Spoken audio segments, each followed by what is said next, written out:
All right, so we're still in the 5 G's, right? Now, so for some of you, this might be your first. Any first new guys here tonight? All right, 1, 2, 3. We got some new guys. Yeah, we got new guys all over the place, which is great. We're glad you guys are here. Just to kind of bring you up to date on what we've been doing here for the last few months, we've been going through what's called the 5 G's. Now, the 5 G's are 5 things that start with the letter G. Not real creative, but it's true. 5 things that start with the letter G that are reflective of or indicative of what it looks like to be a follower of Jesus Christ. So let's just kind of review some of the things that we've talked about. What was the first one that we talked about? Giving. We talked about giving, what it looks like to give of your time, your talent, your treasure. Give me another one. What's another one we've talked about? Gathering, right. Gathering. Just remember gathering, Golden Corral, they kind of go together. But what's it look like for us as believers and oftentimes joined by non-believers? What's it look like for us to come together? What's another one? Growing. That's one that we just came out of. And you guys really, I was thrilled to see you guys jump in at your different tables and move into a lot of different areas. And I've heard a lot of cool stories about things that God did through that. So that was really cool. And so tonight we're talking about glorifying, right? We're going to start the 4th G, which is glorifying. Now, the first thing we need to figure out, I think, and what I found that I needed to figure out was, what in the world does glorifying mean? I mean, if I was to go around right now at your tables and say to you guys, give me a definition of what you think glorifying means, I think that we would get about 65 different definitions of exactly what glorifying means, because it's a big, all-encompassing definition. So the first thing I want to do is let's just kind of put some parameters around this thing. I don't typically like to do this, go in the dictionary and starting out a talk that way. I think that's kind of cliche, but we really need to do this. We need to define what glorifying is. So what I'm going to do is I'm just going to read definitions of glorifying, and then I'm going to put the object of what it is, who it is that we're glorifying after that, which is God. Okay, so here's what we got. First of all, glorifying, it's a verb. It's an action, right? So to reveal God, or to make clearer God, to praise, to exalt, to celebrate, to honor God, to manifest, to show forth, to reflect God to others. One of the things that's been really helpful for me this week, guys, as I listen to that definition, and sometimes a picture works better in my mind, but I want each of you to imagine for a moment that you've got a spotlight. Each one of us has a spotlight, and we can shine that spotlight at any given moment, anywhere we want to. A large part of the time, we probably shine it on ourselves, right? But so we can shine it wherever we want. We can shine it on, for example, just whatever you want to bring attention to. Maybe it's a political party. I hate this political party. I love this political party. So you shine your spotlight wherever you want. Maybe it's on your favorite NFL team. So you shine your spotlight on your favorite NFL team. Maybe it's something that's not a bad thing, but it's not a God thing. Maybe it's your kids. Maybe it's an obsession with your kids' baseball team. Where are you shining your spotlight? Now, what I want you to do for a minute is to imagine taking your spotlight and very intentionally shining it on God, okay? And just as intentionally, turning down the rest of the lights around you so that the people that God has placed in your life, the people that are around you, when they're around you, what do they see? God. They see God in you. They see where you've shined your spotlight, and that is in God. That kind of gives us an idea of what the definition of, kind of what it looks like to glorify God. But the next question I would ask you is, how do we do that? How do we actually, I mean, the spotlight analogy, that's nice, that sounds great, but how do we actually do this on a day-to-day basis? What does it look like? So, for example, some of you might say to me, well, when I read my Bible, that glorifies God. That's true. For some of you might say, well, when I show up to church and I sing and I raise my hands, that's glorifying God. That's true too. For some of you, it might be, I went on Facebook and I changed that little part that says religious beliefs. I put Christ follower on there, right? And that glorifies God. And to a certain degree, that is true. But the main idea that I really want you guys to get today, that is tonight, whenever we walk out of here, I would like to be able to walk up to each one of you and to say to you, what was the main idea? And I want you to be able to say this back to me, and that is this. Everything in your life is an opportunity to either glorify or to not glorify God. Let me say that again. Everything in your life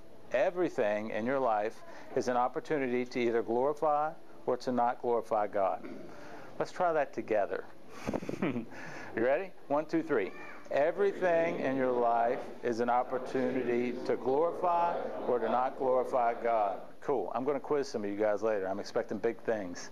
But with this thought in mind, we start to ask the question as we start to look around in all circumstances and everything in our life, what would bring glory to God in this? And that starts to change things a little bit. And so that's what I've been doing for me this week. And I'm going to go first, and we're all going to do this tonight, so I'm just going to go first. And start to ask the question, okay, looking at my life, where do I think I'm doing, and this is not like a pat yourself on the back type of thing, but where do I think I'm doing a reasonably good job of taking my spotlight and keeping that on God? And where do I think maybe I could do a better job of that? For me, to be completely honest with you guys, I think that I do a pretty good job at environments where it's already God-focused. Here, it's kind of easy to come in here and talk about Jesus, right? Because that's why we're here. When I go to Blue Ridge or when I go to different environments around Blue Ridge, it's kind of easier for me to shine my spotlight on Jesus. But what about other areas of my life? What about areas where I think I'm maybe not doing so well right now? One that I've kind of been praying about and thinking about is my job. Now, as I say that, it's not that things are going bad at my job. It's not that I'm doing anything illegal at my job. It's not that I'm not treating people well at my job. You know what the problem is at my job? I get all the glory. See, guys, this is one of the dangers where things are going well in your life, is if something's going well in your life, and think about that for a minute, one of the dangers is it's real easy for us to get all the glory for that. People come into my office, they get well, and they say, yeah, I was able to play with my kids this weekend. I feel better for the first time forever. You're an awesome doctor. Thank you. And I'm okay with that. So what I'm praying about now, and I don't have an answer for you right now, guys, but this is just where I'm at right now, which is, what does it look like for me to take that glory that's being shifted on me and shifted where it needs to be? Because I'm not stupid. I don't heal people. God heals people. I know that. Right now, I'm just comfortable taking the glory for it, and that needs to change. The other area where I noticed that I need to make a change in my life, where I'm not doing a good job of shining the spotlight on God, is in my neighborhood, in the people that God has placed around me. My wife and I went out to dinner this past week with our neighbors, and they're Hindu. They're not practicing Hindus. They're practicing Hindus when their family comes to town. And their family had just come to town, super nice couple, and so we go out to dinner with them, and they were kind of breaking down what it looks like for them when their family comes in that's Hindu. And they talked about all the different meals and the rituals and the different prayer times and all that. And so my neighbor says to me, he says, you know, Will, because he found out April said something about us going to Blue Ridge, he says, Will, you just didn't strike me as a religious man. Now, when he first said that, for where I'm at, that's a compliment. You know, I don't really like religious people, to be honest with you. I was just like, you know, thinking religion, that's pretty much everything but Jesus. So for me, that was a compliment. I kind of took it as a compliment. I don't really want to be a religious guy. I want to love and follow Jesus. But then as I went home and I started thinking about it, I think maybe what he said was, I don't see God in you. And it's hard for me to say that. It's hard for me to stand up here and say that to you. It kind of hurts for me to say that. But as I step back and ask the question, why? It causes me to ask another question, which is, how do my rest of my neighbors feel about me? You see, here's the reason why. I'll be honest. I don't want to hang out with my neighbors. That sounds horrible, but I'm just being real with you. I don't want to hang out. I do when I pull in my driveway at night after I treat patients or I've been around people all day. I do the Batcave thing where I hit the garage door opener, it goes up, I pull in, it goes down. I live in a cul-de-sac. It's filled with people. There's always kids there. My neighbors there. They're sweet. They're great people. And I slow down, so I'm not the neighbor that they got to worry about running off their kids. And I wave and I smile and do the happy Christian thing, but then I go in the Batcave and I close the door, right? So what I'm realizing is, for me in my neighborhood and the people that God's placed around me, I'm not looking at that as an opportunity to glorify God. I'm looking at that as my time. So what about you guys? Where in your life do you think that you're doing a good job? Where in your life do you think you're taking a good job of taking that spotlight and shining it off of you and putting it onto God? Think about the big things, the small things. Think about the good things and the bad things. The good things, the things in your life that are going well right now, are you taking the credit for those things? What about the small things that are going well right now that you take for granted? Does God get glorified in those things, or do we just take them for granted? What about the small things that aren't going well? How are we glorifying God in those situations? Think about the situations in your life where you're suffering, where you're experiencing pain, where you're experiencing persecution, and ask yourself the question, is God being glorified with the way that I'm handling this? See, here's the reality that I've come to, guys, which is sooner or later we're all going to experience pain, we're all going to experience suffering, we're all going to experience persecution. The question is, am I going to experience those things for nothing, or am I going to experience those things for the glory of God? And it's all going to hinge on how you handle yourself in those situations. What about the areas where you're looking at me right now and you're saying, well, there is just no way I can glorify God in this situation. I don't have a job right now. How am I going to glorify God with that? I don't have any money right now. How am I going to glorify God with that? Or the job that I go to, they hate Christians. If they even know that I'm a Christian, they won't even talk to me anymore. How am I going to glorify God in those situations? What's the main idea of the night, guys? Everything in our lives is an opportunity to either glorify or not glorify God. And these situations, a lot of times when we find ourselves in them, we're actually perfectly placed to glorify God. Okay? So, how do we do this? A better question would be, not what does Will say, how do we do this? A better question would be is, what does God say? How does God say that we do this? And so I want to go to a really cool verse. It's actually in 2 Corinthians. It's chapter 3, verse 18. As I first read this, it's going to sound like the longest run-on sentence in the history of biblical history. So just bear with me for a second, then we're going to go through it.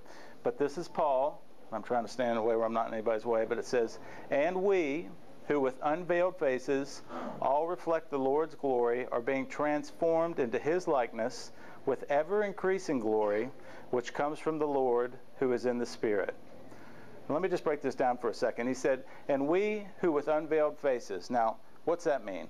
Earlier on in the chapter before it, he starts to describe people who don't know Jesus, people who aren't in Jesus. And he starts to describe their relationship with God as their faces are covered with a veil. They don't see God clearly, right?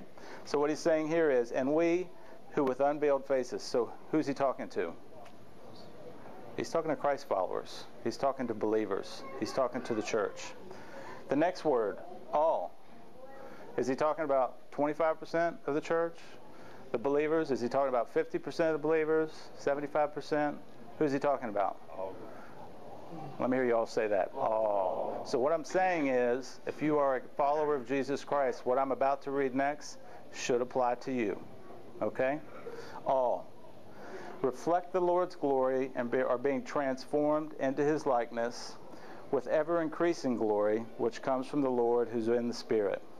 This transformation, this being changed, this is where we glorify God. And ever-increasing. What that means is, this transformation, it's not like a one-time deal. It's not like I went to summer camp, I said a prayer, and then I lived like hell for the next 15 years. No, that's not what he's saying. He's saying you experience transformation, and it continues on with ever-increasing glory. And where's the power come from this? This is what Woody talked about this past week. Where does it come from? It comes from the Lord. The same grace that saves us is the same grace that grows us. The same grace that saves us is the same grace that sanctifies us. Jesus says it a little bit differently, and I'm just going to paraphrase this. This is John chapter 15. So for those of you that have been in the Encounters group, and it's the abiding chapter where he talks about remain in me. He also talks a lot about what it looks like for us to glorify God. And this is really, really important, guys. This is what he says. He says, here's some important things that you need to know if you want to remain in me and you want to glorify me. The first thing he says is, look, you need to understand, I chose you. I chose you. This is Jesus talking now. So we like to think that, and it's true, that we made a decision to follow Jesus. We put a stake in the ground. We made a decision to follow Jesus. But what we need to understand is, before that ever happened, Jesus chose us. Why is that important? Because if you want to glorify God, one of the first things you got to get straight in your head is, God does not exist for us. We exist for God. Let me say that again. God does not exist for us. We exist for God. We need to believe that, understand that, and be thankful for it. If God existed for me, I would be a miserable person to be around, right? I would be very selfish and self-centered. So we exist for God, and thank goodness for that. So that's the first thing Jesus says. I chose you. The next thing he says is, and this is where it starts to get cool, he says, this is why I chose you. He says, I chose you to bear fruit. What's he talking about? It's like sprouting apples or what? Why did you choose it? What's that mean? I chose you to bear fruit. This is what Paul's talking about here when he says, transformed into his likeness. As we bear fruit, we begin to look more like Jesus. We become more reflective of Jesus. That's what it means to bear fruit, and that's why Jesus chose us.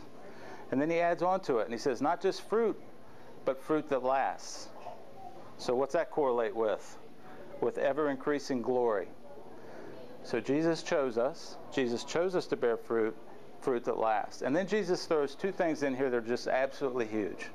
And the first one is, he says, because when you bear fruit, it brings glory to the Father.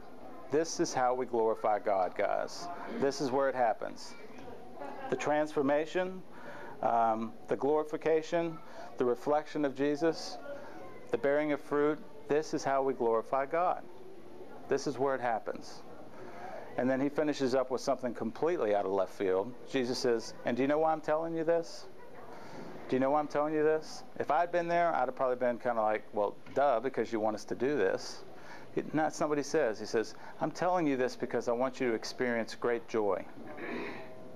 Isn't that cool? I want you to experience great joy. Guys, would you like to experience more joy in your life? Would you like to experience more joy in your life? Joy is the natural byproduct of glorifying God. Now, we've all seen this. I've got a dog in my neighborhood. Her name's Lucy. She's a sheepdog. We don't have sheep in my neighborhood, but we got kids. And I watch Lucy out my window, and you know what she does all day? She herds kids. She herds kids. They play in the cul-de-sac, and they're in there playing. One at a time, the ball will get knocked way down the street, and one of the kids will take off running. And the kids all think Lucy's chasing the ball. She's not. She's chasing the kid, and she's herding them back and putting them in with the other kids. Now, I watch Lucy play Frisbee. I watch her run around. When is Lucy happiest? When she's doing what she was created to do. And the same is true for us, guys. Our greatest joy happens when we do what we were created to do, which is to glorify God in all areas of our lives. You see, for me, this is where I get it wrong. This is where I screwed up. I think I kind of get the idea of I was created to glorify God. I need to shine my spotlight as much as possible to Him. But where I get screwed up is I say, I need to glorify God, so I think I'm just going to have to give up on my joy and the things that make me happy so that I can glorify God. I pull into my neighborhood and I see my neighbors and I think, if I want to glorify God, I'm going to have to give up on the joy of laying on my couch and watching TV. What I need to start doing is believing, acting on, and genuinely following through on the truth, which is, I want to have more joy in my life. So in any given moment, what does it look like for me to glorify God? Because, guys, in the big things and the small things, in the good things and the bad things, we will never experience any more joy than when we do what we were created to do, which is in all circumstances to do what? Glorify God. All right? Questions for tonight? Where in your life are you currently being transformed by Jesus to reflect His glory? Where is Jesus changing you? And there's two possibilities here. It says if you're not being transformed or experiencing change because of your relationship with Jesus, tell us why you think that is. If it's not happening right now, let's talk about it. Why do you think that is? If you are bearing fruit, experiencing change from Jesus in how you think, feel, or act, share it with the guys. Just like we talked about, this is how we glorify God. Our changed lives, the same grace that saves us, changes us, and we share that with other people. People see it, and God gets glorified. And then the second one, tell us about a place in your life that you find it difficult to glorify God. If everything in your life is an opportunity to glorify God, what would it look like for you to be transformed in this area for His glory? Pray and ask God to help you, and have a brother pray for you. All right? I was thinking a lot about circumstances. When I think about glorifying God, I think for me a lot, I think about circumstances, right? And I was reading this week in Philippians, and Paul, the same one who wrote what we studied in 2 Corinthians, he's in jail. He's in jail, right? And historically speaking, if you go back and archaeologically look at this, he would have been chained to another man, a guard, in this jail. And so he's writing Philippians, and what he writes is, well, first of all, what would I be thinking? First of all, I'd be saying, woe is me, I'm stuck in jail. I'd probably be planning my escape or my defense, one or the other, right? And what Paul says is he writes this letter and he says, great news, guys. It's been a great thing that I've been locked in this prison, because now all the prison guards, they're starting to come to Christ. Now I want you to stop and think about this for a second. He's in jail. He finds himself chained to a guard, and what's he say? surely this man is one of the elect. Surely this man is meant for heaven, or God wouldn't have chained me to this guy. Right? That's the mindset that Paul had. And so what's he do? He starts sharing Jesus with the guy. Next thing you know, all the prison guards start to come to Christ. Circumstances, guys. That's what I'm talking about here. And the way that we think about them, the way that we approach them, what's the main idea for the night?